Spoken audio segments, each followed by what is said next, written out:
মনের মধ্যে কুফরি ভাব আসলে তখন করণীয় কি?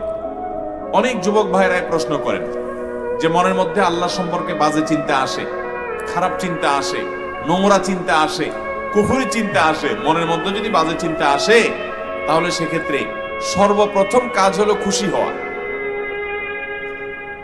চিন্তা আসছে কুফরির, আপনি হবেন খুশি। ব্যাপার কি? খুশি হবেন এই জন্য যে আপনার ঘরের সম্পদ আছে, এটা বোঝা গেছে,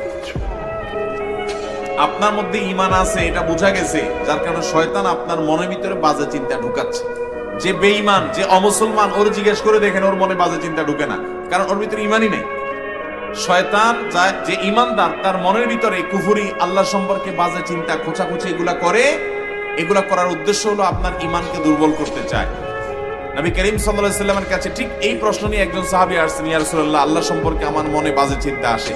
তখন নবী করিম সাল্লাল্লাহু আলাইহি ওয়াসাল্লাম বলেছেন, যাকা নাফসুল ঈমান। আরে আল্লাহ সম্পর্কে বাজে চিন্তা আসছে আর তুমি সেজন্য অস্থির হয়ে গেছো, এটাই তো প্রমাণ করতেছে তোমার ভিতরে আল্লাহর প্রতি ঈমান আছে।